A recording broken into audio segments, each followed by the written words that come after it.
ये भारतीय जनता पार्टी की रणनीति है। और विजय शाह जी को हटाने की बात, मैं तो यहाँ तक कहती हूँ कि हटाने की बात नहीं है। हो सकता है कि आने वाले चुनाव में विजय शाह जी को ही मुख्यमंत्री का चेहरा बना दें, क्योंकि इनको हिंदू मुस्लिम करना है। देश की एकता अखंडता से इनको कोई लेना देना नहीं है। इनको अपनी राजनीति सीखना है, अपनी पार्टी का वर्चस्व बनाकर रखना है। और आप देखना, इसमें कोई बड़ी बात नहीं है कि यदि एक समय ऐसा भी आएगा जब विजय शाह जी मुख्यमंत्री का चेहरा होंगे इस प्रदेश का, भारतीय जनता पार्टी का।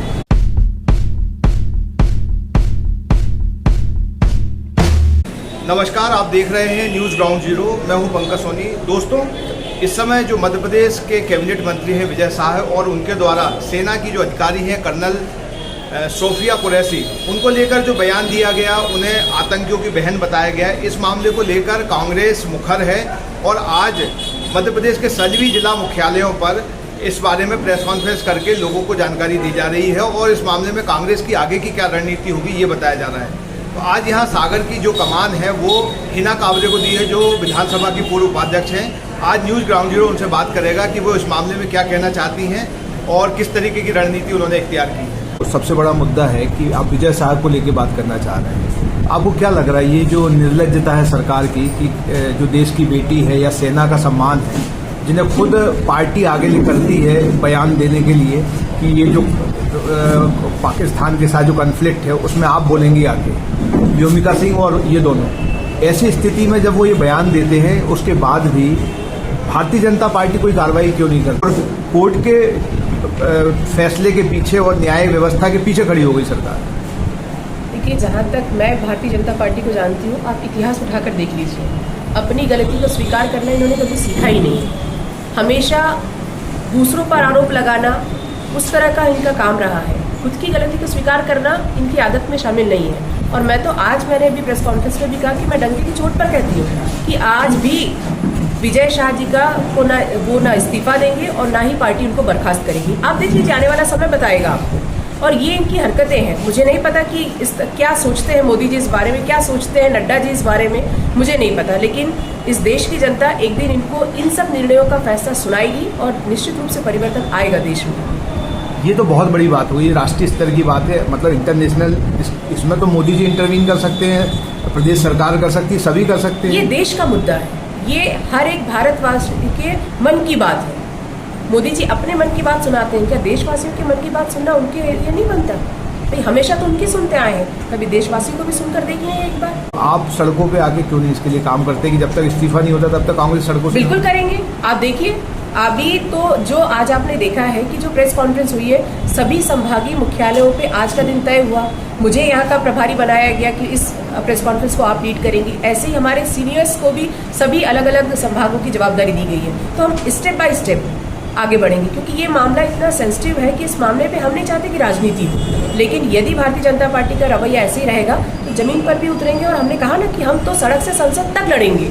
अब इससे बड़ा तो कोई सदन नहीं हो सकता संसद से, हम वहाँ भी लड़ेंगे। जो विजय शाह हैं, कैबिनेट मिनिस्टर है, आपको विद्या बालन प्रकरण याद होगा, आपको जो पूर्व मुख्यमंत्री शिवराज सिंह चौहान उनकी पत्नी को लेकर दिया गया बयान याद होगा। इस तरीके की इनकी एक लेगेसी है। तो आपको नहीं लगता कि ऐसी लेगेसी के व्यक्ति को लगातार मंत्री बनाए? देखिए, भारतीय जनता पार्टी के बारे में मैं आपको बताऊं कि जो इनका नेता पाकिस्तान की बात करेगा, हिंदू मुस्लिम की बात करेगा, ये उसको हाइट देंगे। ये भारतीय जनता पार्टी की रणनीति है।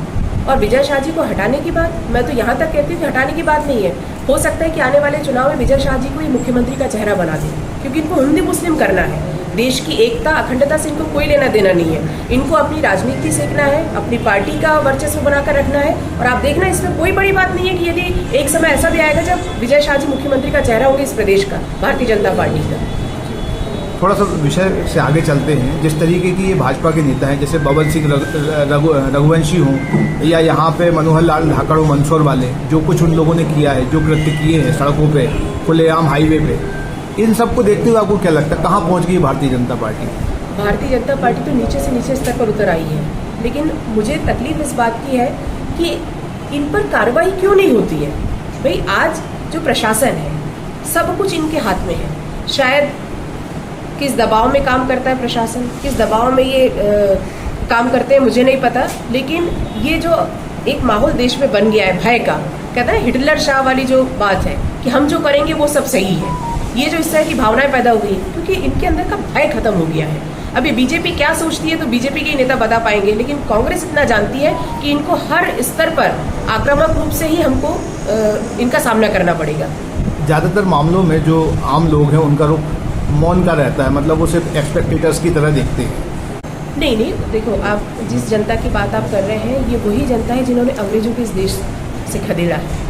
शांत रहने का मतलब हमेशा ये नहीं होता कि मौन सहमति, शांति बहुत खतरनाक भी होती है। और मुझे जिस तरीके का माहौल आज देश में है, मैं देश की बात करूंगी, जिस माहौल देश का है, मुझे लगता है कि आने वाले समय में उसका असर सीधे चुनाव पर दिखाई देगा, ये विश्वास हमको है। आने वाले दिनों में कांग्रेस की स्ट्रेटेजी क्या होगी विजय शाह को लेकर या सारे मामलों को लेकर? देखिए, आंदोलन का रूप कांग्रेस पार्टी अपना रही है। स्ट्रेटेजी जो भी सीनियर लीडर्स तय करेंगे उसको फॉलो हम लोग करेंगे। और मुझे पूरा विश्वास है कि जो भी रणनीति बनेगी वो आने वाले समय में भारतीय जनता पार्टी को सबक सिखाने की बनेगी। और जो सबसे बड़ा सबक होता है राजनीति में वो होता है चुनाव। तो सारी तैयारी का केंद्र बिंदु हमारा चुनाव रहेगा, चाहे वो विधानसभा का हो चाहे वो लोकसभा का हो। तो हमारी तैयारी उसी तरीके से रहेगी।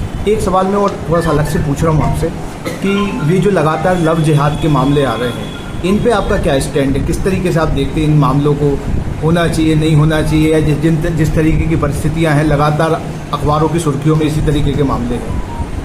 देखिए, ये ऐसे मामले हैं जिस पर कानून बन गया, सब कुछ हो गया, लेकिन आज भी वो सारी चीज़ें तो हो ही रही है। तो जो एक बात है कि शासन, सत्ता और प्रशासन दोनों को अपने कानून का क्रियान्वयन जब तक वो स्ट्रिक्टली नहीं करेंगे तब तक इस सब चीज़ों को ख़त्म नहीं कर सकते। तो मुझे लगता है कि कानून का क्रियान्वयन सही तरीके से यदि जिस दिन हो गया उस दिन ये सारे मामले खत्म हो जाएंगे। प्रधानमंत्री ने उन्होंने भी कश्मीर के मुद्दे को द्विपक्षीय मुद्दा ही रखा, दो देशों के बीच का मुद्दा रखा, इसको कभी भी अंतर्राष्ट्रीय मुद्दा बनने नहीं दिया। उन्होंने कभी नहीं चाहा कि कोई तीसरा देश हमारे इस मामले में हस्तक्षेप करे, ये हमारे आपस का मामला है, इसको हम निपटाएंगे।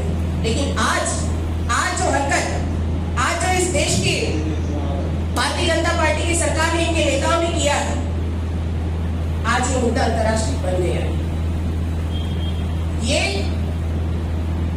मैं कहना चाहूंगी कि जब दो देशों की सेना लड़ रही थी, पाकिस्तान की सेना, भारत की सेना, जब सेनाओं के बीच लड़ाई हुई तो भारत की सेना ने अपना डंका बजाया। लेकिन जब जो दो देशों के राजनीतिक दल आपस में लड़े, जब राजनीति यहां पर आई तो वहां भारत फेल हो गया। ये बहुत बड़ी चूक है भारत की, इस देश की, कि जो मुद्दा आज तक वर्षों से, जिस मुद्दे को हमने कभी भी अंतर्राष्ट्रीय बनने नहीं दिया, आज वो मुद्दा बन गया है। आज क्या जरूरत है अमेरिका को हमारे बीच में हाथ डालने की? ये हमारे आपस का मामला था, क्या जरूरत पड़ गई सीज़फायर की?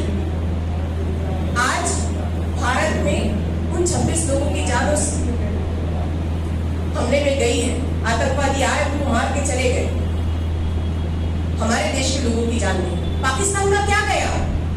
अमेरिका का क्या गया? क्या उनके लोगों की जान गई? नहीं, जान हमारे देश के लोगों की गई। सीज़फायर का आज आप भारत के किसी भी लोगों से पूछ लीजिए, हर एक व्यक्ति इस सीज़फायर से दुखी है, क्योंकि उनको ऐसा लग रहा था कि जब ये हमला हुआ उसके बाद भारत सरकार कोई ऐसा एक्शन लेगी, क्योंकि विपक्ष को भी ऐसा था। बाकी सारे मुद्दे एक तरफ रहने दीजिए, विपक्ष ने भी, केवल कांग्रेस ही विपक्ष नहीं, सारा विपक्ष एक हो गया। उन्होंने कहा कि पाकिस्तान के खिलाफ आप जो भी कदम उठाएंगे पूरा विपक्ष आपके साथ है, और उन्होंने इस बात को सहमति भी दी। लेकिन क्या हुआ? मोदी जी की ऐसी कौन सी दिक्कत आन पड़ी थी कि उनको सीज़फायर करना पड़ा? अरे आप याद करो वो दिन जब अमेरिका में के पेंटागन पर हमला हुआ, 9/11 की वो घटना है। उस समय जब ये आक्रमण हुआ था, उस समय जब ये घटना घटी तो आप सबको याद होगा, जो हमारे अमेरिका जैसा देश जब तक ओसामा बिन लादेन को खत्म नहीं कर डाला तब तक चैन की सांस नहीं लिया। उससे तो किसी ने नहीं कहा सीज़फायर करो, किसी ने नहीं कहा कि आप ऐसा कोई कदम मत उठाओ जिससे नुकसान होगा। ओसामा बिन लादेन को अंतिम सांस में उन्होंने मारा और उसके बाद उन्होंने, अमेरिका ने अपना बदला पूरा किया। भारत को किस बात की कमी है? भारत की सेना इतनी सक्षम है कि वो पाकिस्तान को जो जवाबी कार्रवाई हुई उसमें वो पूरा निस्तो नाबूद कर सकती थी, और इस बार तो पूरा देश एक साथ खड़ा था। लेकिन ये सब होने के बाद भी आज जो स्थिति का सामना करना पड़ रहा है, निश्चित रूप से कांग्रेस पार्टी सड़क से लेकर संसद तक इन सब मुद्दों को निश्चित उठाएगी। और हमारे नेता आदरणीय राहुल गांधी जी, हमको पूरा विश्वास है कि आज देश की निगाहें निश्चित रूप से राहुल गांधी जी की तरफ देख रही है, क्योंकि कहीं ना कहीं हर देशवासियों के मन में ये बात दबी हुई है कि इस बार जो भारत का रवैया था वो बिल्कुल भी किसी को भी संतोषजनक नहीं था।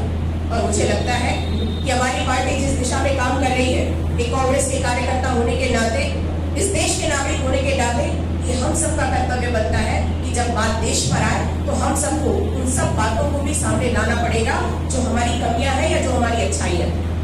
आज भारतीय जनता पार्टी के ऐसे लोग हैं जिलाध्यक्ष जिन्होंने महिलाओं के लिए बहुत ही अपशब्दों का उपयोग किया है।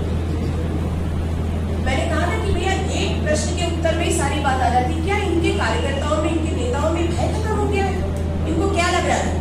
ये सर्वे सर्वा बन गए हैं, ये जो बोलेंगे सब सुना जाएगा, ये जो करेंगे वो सब सहा जाएगा। ऐसा नहीं है कि हमारा देश है, जब हमारे देश पर विपत्ति आती है, एक बार सारे लोग मिलकर जब उसका सामना करने के तैयार होते हैं तो ऐसे लोगों को भागते रास्ता नहीं मिलेगी। नहीं, स्वच्छंदता के पीछे आप क्या वजह मानती है? मतलब जितनी स्वच्छंदता से भय खत्म हो गया है, उनको लग रहा है कि हम सर्वे सर्वा बन गए। अब विजय शाह जी को ही देख लीजिए, आपको लगता है कि कोई साधारण घटना है? उस व्यक्ति को पहले नैतिकता के आधार पर अपना इस्तीफा देना चाहिए और नहीं दिया तो बर्खास्त करना चाहिए उनको मंत्रिमंडल से। लेकिन आज दिनांक तक भी वो बने हुए, अब मैं डंकी की चोट पर कह सकती हूँ कि आप ये समय बीतने दीजिए, वो इस्तीफा न देंगे और न उनको ये सरकार बीजेपी बर्खास्त करेगी। तो अब आप समझ लो कि जब ऐसे लोगों का संरक्षण बीजेपी कर रही है तो वहां के कार्यकर्ता क्यों नहीं घूमेंगे ऐसे तानाशाह बनकर? कांग्रेस सड़क पर है, आप देख रहे हैं।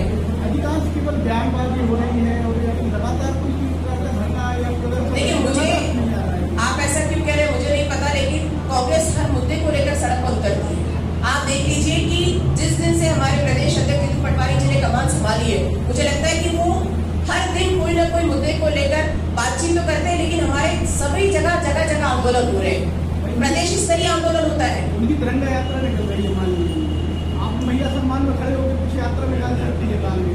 आप चिंता मत करिए, आगे कांग्रेस की सारी रणनीति तैयार है। अभी 31 तारीख को जय हिंद सभा हमारे जबलपुर में हो ही रही है और उसके बाद सभी जगह न्याय यात्राएं चल रही है, संविधान सभाओं का आयोजन हो रहा है, संविधान सम्मेलन हमारे यहाँ हो रहे हैं जिसकी शुरुआत ग्वालियर में उससे हुई है। तो सभी जगह इस तरह के आंदोलन। और देखिए, हम कांग्रेस पार्टी जब भी कोई आंदोलन करती है तो किसी एक मुद्दे को लेकर नहीं करती, सारे मुद्दे को समाहित करते हुए करती है। अभी आपने देखा होगा कि विधानसभा का जो पिछला सत्र गया, उस सत्र के पहले भी कांग्रेस पार्टी ने सारे विधायकों के साथ मिलकर विधानसभा के अंदर और विधानसभा के बाहर इन सभी मुद्दों को उठाने का प्रयास किया और हमेशा उठाती रही है, उठाते रहेगी। आपने न्यूज़ ग्राउंड जीरो से बात की, बहुत धन्यवाद।